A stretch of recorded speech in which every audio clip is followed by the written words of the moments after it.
Hello students, मैं संजय कुमार झा एक बार फिर से स्वागत करता हूं आपको अपने चैनल पे।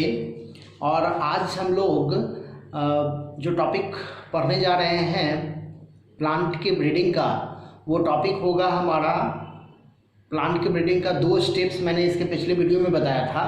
आज का जो हमारा वीडियो होगा वो होगा क्रॉस हाइब्रिडाइजेशन से रिलेटेड।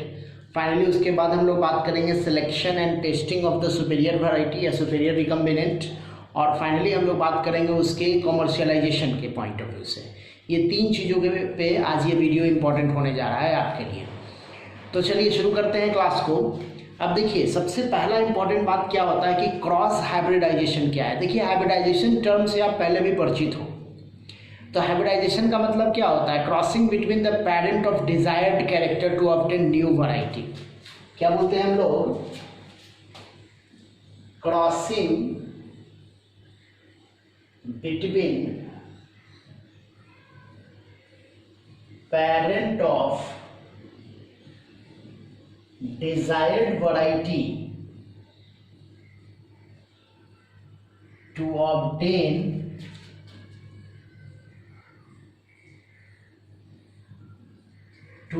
न्यू वैरायटी, है ना। मतलब एक डिजायर्ड वैरायटी जो है उसको हम क्रॉस करवाते हैं और हमको इससे क्या मिलता है? न्यू वैरायटी मिलता है। इसी को हम लोग बोलते हैं हाइब्रिडाइजेशन। देखिए, हाइब्रिडाइजेशन का मेन पर्पस क्या है कि हम लोग एक नए वैरायटी के तलाश में हैं। हम लोग एक ऐसे वैरायटी के तलाश में हैं जो हमारे लिए बेनिफिशियल है for different point of view. तो अगर हम लोग इसके स्टेप्स को देखते हैं, मतलब अगर हम लोग इसके वेरियस स्टेप्स को देखते हैं, तो बेसिक स्टेप्स क्या होता है कि हाइब्रिडाइजेशन जो होता है ना, उसको हम लोग तब स्टार्ट करते हैं जब प्लांट में ये फ्लावरिंग शुरू हो जाता है। तो जब बर्ड के कंडीशन में होता है, फ्लावर जब बर्ड के कंडीशन में होता है, तो सबसे पहले हम लोग उसको क्या करते हैं? बैगिंग करते हैं with the help of nylon. Nylon का जो बैगिंग होता है, नाइलॉन के बैग से उसको कवर कर देते हैं, है ना। तो सबसे फर्स्ट स्टेप जो आता है इसमें क्या आता है? That is bagging. मतलब by applying nylon cover around the flower और initial form of bud, not flower. Flower जब मैच्योर कर जाएगा तब आपको बैगिंग करने से कोई फायदा नहीं होगा। आपको इनिशियल स्टेज में ही उसको बैगिंग करना पड़ेगा। बैगिंग करने के बाद उसको हम लोग क्या करते हैं? हम लोग उसको करते हैं इमैस्कुलेशन। याद होगा ये टर्म आपको। इमैस्कुलेशन का मतलब क्या होता है कि उसके जो मेल पार्ट है उसको हम लोग रिमूव कर देते हैं, उसको हम लोग कटिंग कर देते हैं ना। मतलब रिमूवल ऑफ एंथर, है ना। बैगिंग, ये इमैस्कुलेशन का मतलब क्या होता है कि एंथर को हम लोग रिमूव कर देते हैं, एंथर को हम लोग हटा देते हैं वहां से, है ना। उसको कट आउट कर देते हैं। इसी को बोलते हैं इमैस्कुलेशन। मतलब क्या हुआ?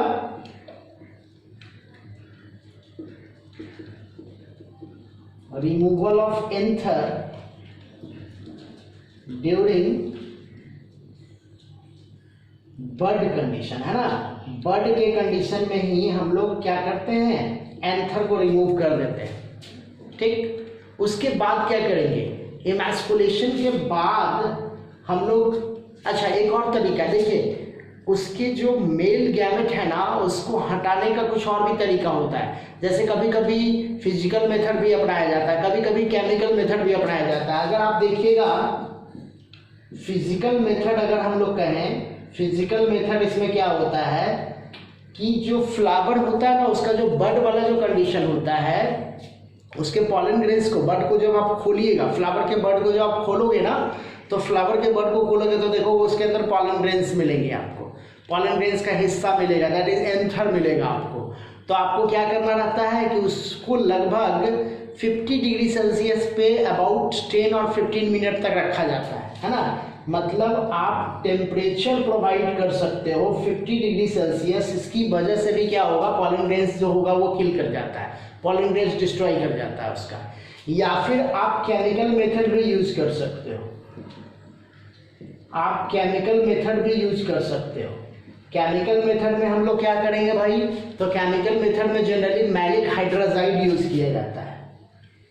क्या यूज करते हैं? मैलिक हाइड्रोजाइड, यही यूज किया जाता है ना। By spreading the maleic hydrazide over the bud condition of the flower we can destroy the effect of pollen grains, pollen grains के इफेक्ट को आप खत्म कर सकते हो। ओके, तो आप इमैस्कुलेशन करो, कोई फिजिकल मेथड, हालांकि emasculation is also kind of physical method, ये भी फिजिकल मेथड ही है, और केमिकल मेथड में मैलिक हाइड्रोजाइड यूज किया जाता है। फाइनली हम लोग क्या करते हैं कि जब इमैस्कुलेशन कर दिया, इमैस्कुलेशन सबसे पहले हमने क्या किया, बैगिंग किया, फिर क्या किया, इमैस्कुलेशन किया। इमैस्कुलेशन करने के बाद फिर हम क्या करेंगे, मेरा जब फ्लावर प्रिपेयर हो जाएगा, जब आप उसके पॉलन ग्रेन्स के वाले हिस्से को, एंथर के हिस्से को हटा दीजिएगा, तब आपको क्या करना है, आर्टिफिशियल पॉलिनेशन करना है। You have to collect the pollen grains of desired variety. आप डिजायर्ड वैरायटी के पॉलन ग्रेन्स को कलेक्ट करो, और कलेक्ट करने के बाद उसको आर्टिफिशियली पॉलिनेट करवाओ, डस्टिंग करवाओ, किसके ऊपर, जिस फ्लावर को आपने बैगिंग किया है ना। तो हम लोग क्या करते हैं, आर्टिफिशियल पॉलिनेशन करवा देते हैं उसको। आर्टिफिशियल पॉलिनेशन में हम लोग क्या करते हैं, इसमें हम लोग करते हैं dusting of pollen grains of desired variety, है ना। डिजायर्ड वैरायटी के पॉलन ग्रेन्स को हम लोग डस्टिंग कर देते हैं। ओके, तो ये काम करेंगे हम, डस्टिंग कर देंगे डिजायर्ड वैरायटी के पॉलन ग्रेन्स को। उसके बाद हम लोग क्या करेंगे, डस्टिंग करने के बाद फिर हम लोग क्या करेंगे, फिर से उसको बैगिंग कर देंगे। इतना काम करने के बाद फिर से आपको उसको क्या कर देना है, फिर से उसको बैगिंग कर देना है। डस्टिंग करने के बाद फिर से बैगिंग कर दीजिए, क्योंकि अगर आप बैगिंग नहीं करोगे ना, तो बहुत सारे पॉलिनेटिंग एजेंट जो होते हैं, उस पॉलिनेटिंग एजेंट के द्वारा उसका पॉलिनेशन शुरू हो जाएगा, और उसके जो रियल पॉलन ग्रेन्स हैं, अगर वो आ गए तो आपके पॉलन ग्रेन्स का वैल्यू वहाँ पे खत्म हो जाएगा, है ना।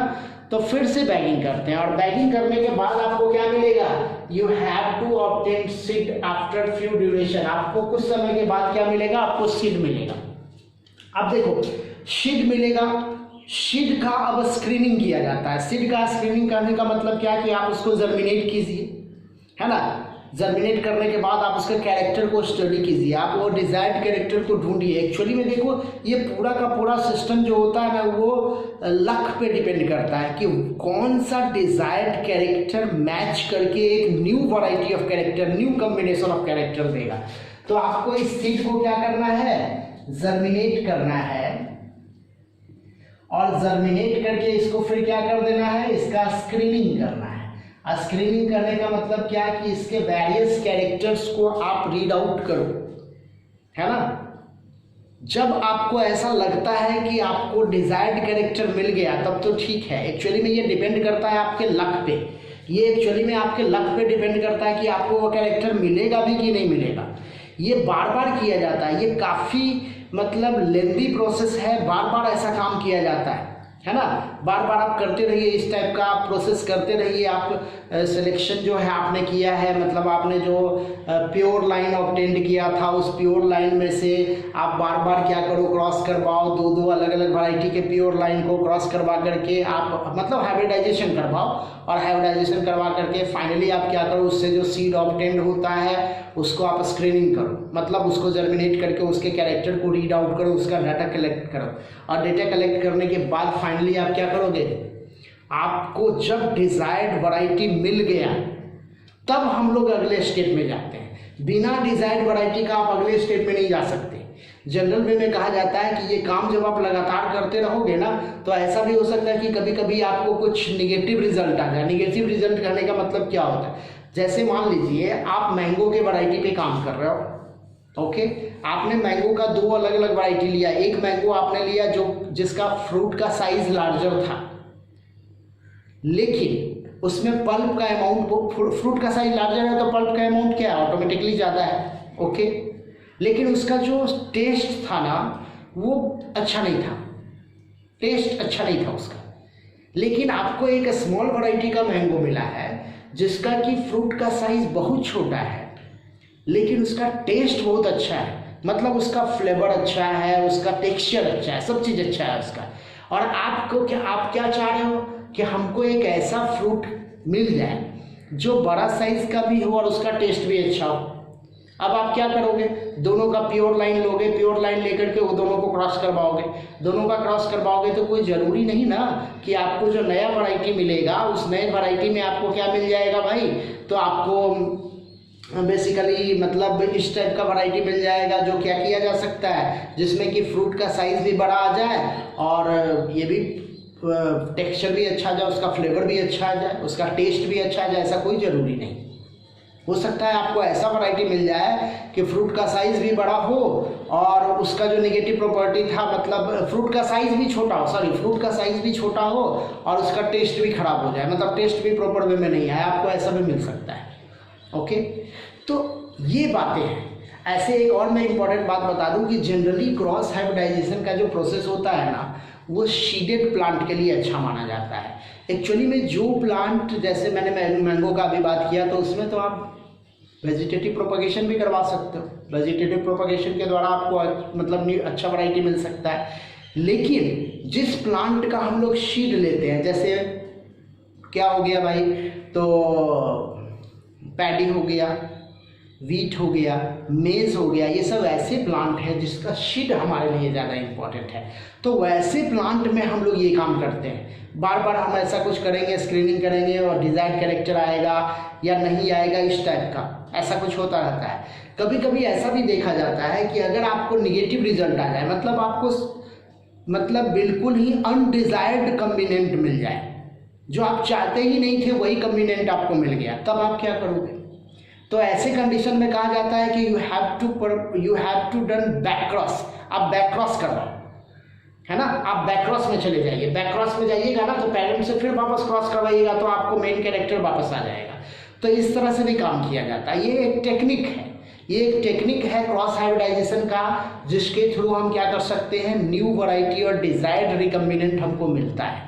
इस तरह से हमको डिजायर्ड रिकम्बिनेंट का फॉर्मेशन मिलता है, इसका प्रोडक्ट हमको मिल जाता है। तो ये एक बड़ा अच्छा तरीका है। ओके, तो मैंने क्या बताया कि हम लोग क्या करते हैं, बैगिंग करते हैं, इमैस्कुलेशन करते हैं, आर्टिफिशियल पॉलिनेशन करते हैं, फिर से बैगिंग करते हैं, सीड ऑब्टेंड होता है, जर्मिनेट करवाते हैं, उसका स्क्रीनिंग करते हैं on the basis of desired character. Screening करेंगे क्या, on the basis of obtaining desired character। बस ये बात आप जरूर ध्यान रखिएगा कि जनरली इस टाइप का जो मेथड होता है ना, वो वैसे सीड के लिए, वैसे प्लांट के लिए करते हैं जिसका सीड हमको अच्छा चाहिए, मतलब जिसका सीड हम लोग यूज करते हैं, हम लोग वैसे प्लांट के लिए इसको लेकर के चलते हैं।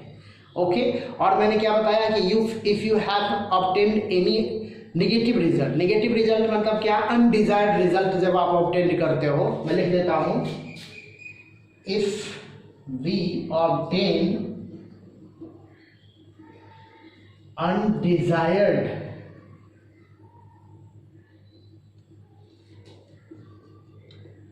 रिजल्ट बाय हाइब्रिडाइजेशन,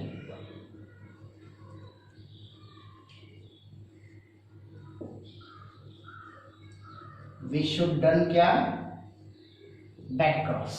हम लोग को क्या करना चाहिए, बैक क्रॉस में जाना चाहिए। बैक क्रॉस जाइएगा ना तो फिर से आपको क्या मिलेगा, फिर से वो सुपीरियर कैरेक्टर, जिस कैरेक्टर को आप ले करके चले थे वो कैरेक्टर आपको वापस मिल जाएगा। कुछ ऐसा काम करते हैं हम लोग। ओके, तो इस तरह से होता है क्या, क्रॉस हाइब्रिडाइजेशन। अब हम लोग बात करते हैं इसके अगले प्रॉपर्टीज का, that is selection and testing of superior recombinant.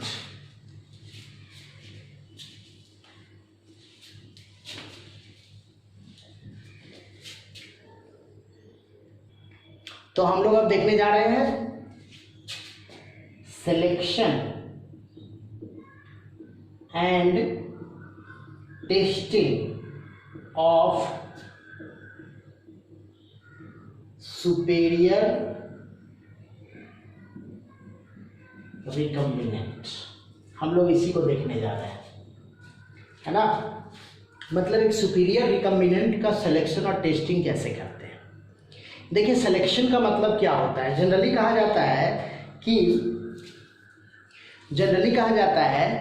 कि reproduction of phenotype of plant या reproduction of phenotype of species having desirable character, है ना, जो डिजायरेबल कैरेक्टर के फिनोटाइप होते हैं उसको जब हम लोग रिप्रोड्यूस करवाते हैं to obtaining new variety, to obtaining new traits, तो इसी को हम लोग बोलते हैं सिलेक्शन, है ना, this is called what, selection. तो मैंने क्या बताया कि reproduction of phenotype, reproduction of phenotype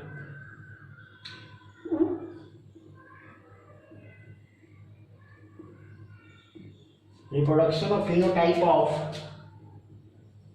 some a specific character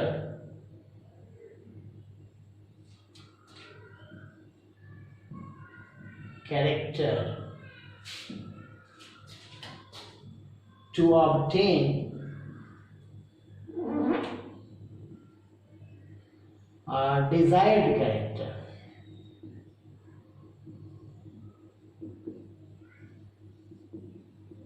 है ना, टू ऑब्टेन डिजायर्ड कैरेक्टर, मतलब reproduction of phenotype having desirable traits या reproduction of phenotype of some specific character, जो कैरेक्टर आप चाहते हो, जिसको आपने क्रॉस हाइब्रिडाइजेशन से ऑब्टेन किया है, उसको जब हम लोग क्या करते हैं, सेलेक्ट करते हैं to produce some specific character, कुछ स्पेशल टाइप के कैरेक्टर को प्रोड्यूस करने के लिए, दैट इज कॉल्ड सिलेक्शन। तो सिलेक्शन जो होता है वो हम लोग क्यों करते हैं, सिलेक्शन का पर्पस क्या है? देखिए, सिलेक्शन का पर्पस होता है for continuous obtaining some specific traits, मतलब हमको एक ही टाइप का ट्रेट्स बार बार मिले, किसके लिए करते हैं, for the purpose of obtaining continuous character, continuous desired character कर सकते हैं हम लोग, कंटिन्यूअस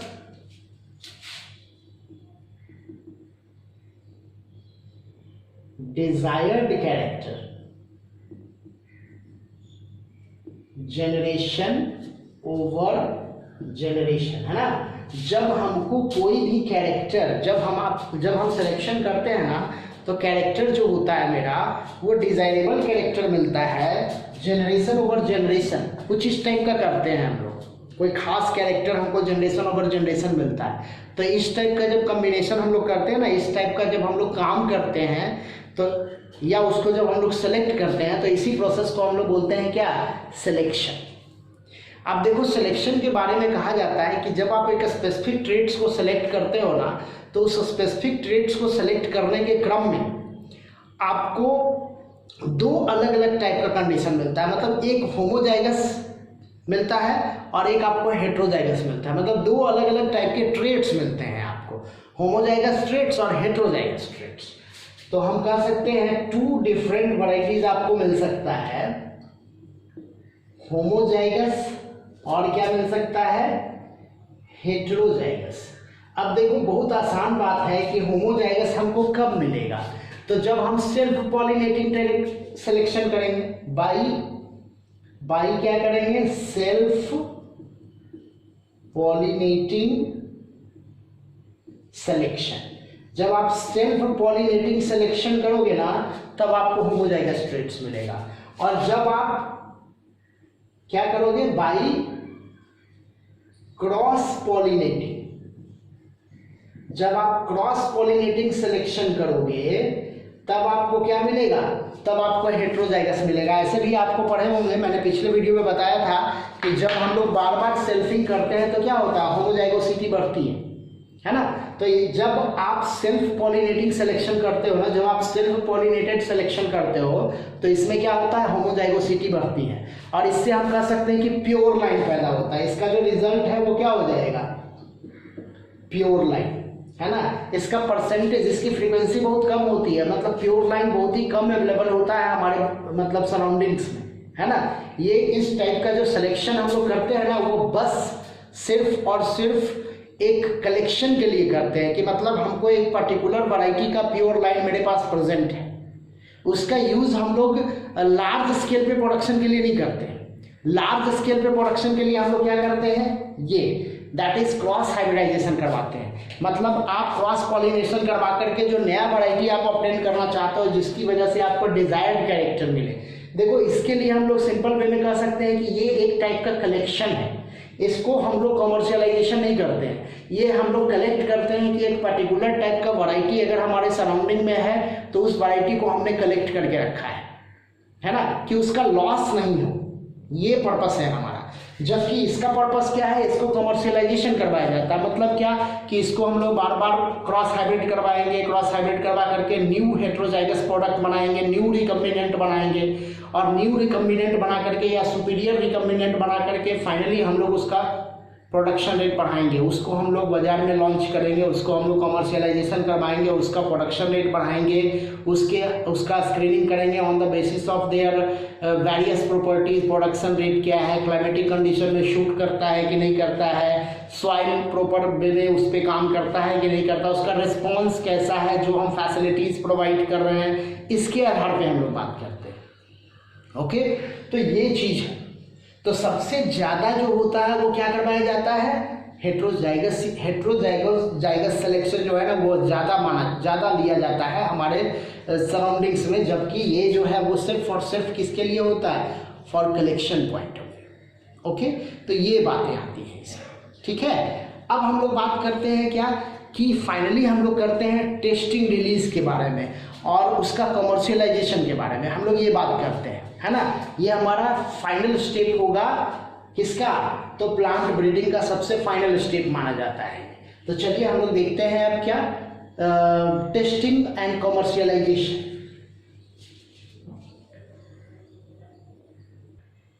तो चलिए हम लोग बात कर रहे हैं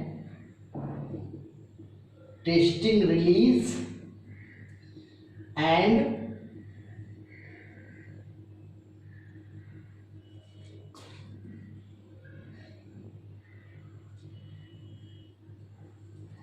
कॉमर्शियलाइजेशन।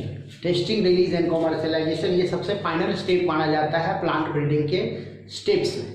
अब देखिए टेस्टिंग रिलीज और कॉमर्शियलाइजेशन में मैंने क्या बताया कि जो न्यू वैरायटी आया उसको हम लोग टेस्ट करते हैं, इसको हम लोग बोलते हैं स्क्रीनिंग और टेस्टिंग ऑफ न्यू वैरायटी, है ना। न्यू वैरायटी का स्क्रीनिंग करते हैं और उसका टेस्टिंग करते हैं for different purpose of selection, है ना। डिफरेंट पर्पस ऑफ सिलेक्शन के लिए ये काम करते हैं हम लोग। पर्पस ऑफ सिलेक्शन क्या होता है, तो बेटर यील्ड के लिए होता है, मतलब प्रोडक्शन रेट अच्छा खासा हो, क्वालिटी इंप्रूवमेंट के लिए होता है, मतलब क्वालिटी अच्छी खासी हमको मिले, मैच्योरेशन पीरियड के लिए होता है, मैच्योरेशन पीरियड उसका अच्छा हो, मतलब कि अगर कम समय में वो मैच्योर कर जाए तो बहुत अच्छी बात है ना, ये चीज होता है।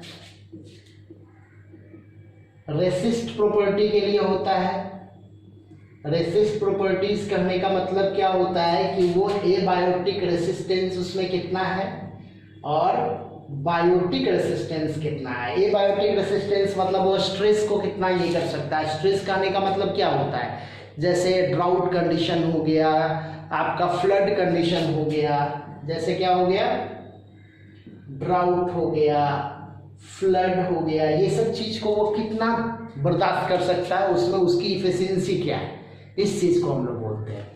और बायोटिक में क्या हो जाएगा, जैसे फंगल रेसिस्ट है कि नहीं, पेस्टिसाइड्स के बारे में, पेस्ट रेसिस्ट है कि नहीं, पेस्ट या इंसेक्ट भी बोलते हैं हम लोग उसको, या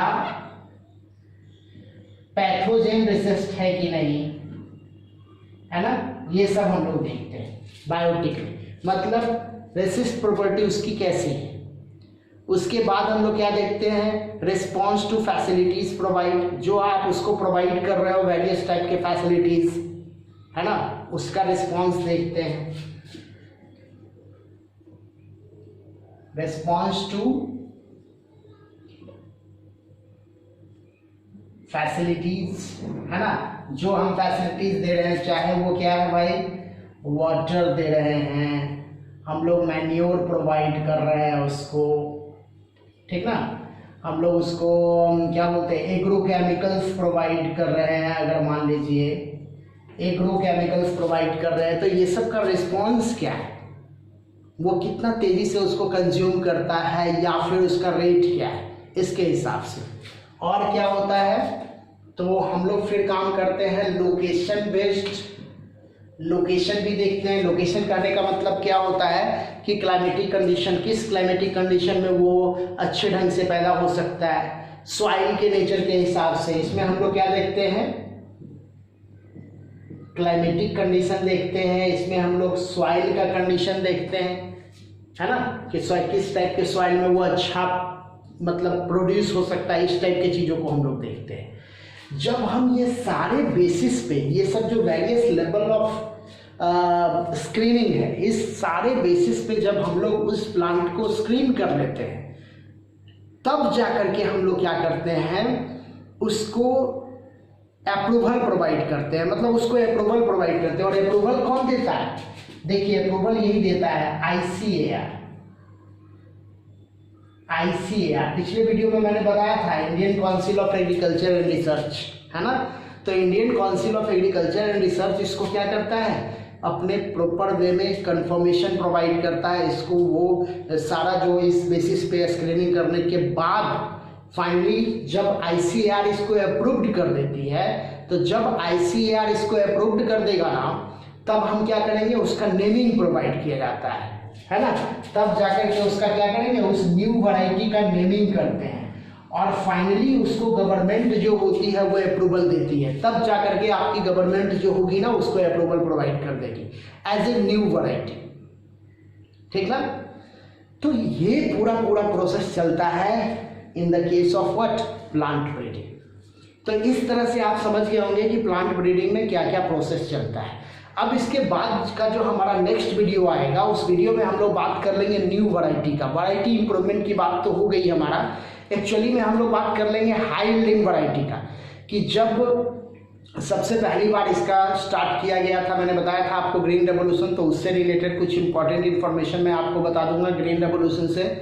और फिर हम लोग न्यू यील्ड का बात कर लेंगे, और फिर हम लोग बात करेंगे कि कौन से वैरायटीज़ किस पर्पस के लिए बनाए गए थे, उसका क्या मतलब इवन कुछ का हम लोग डेटा जो है वो काफ़ी इम्पोर्टेंट होगा कि ये वैरायटी किसके लिए इम्पोर्टेंट है। तो ये सब इन्हीं सारी चीज़ों पर हम लोग बात कर लेंगे। ओके, तो बहुत बहुत धन्यवाद आप लोगों का कंटिन्यूअसली हमारे चैनल को बने रहने के लिए और हमारे चैनल को सपोर्ट करने के लिए। Thank you.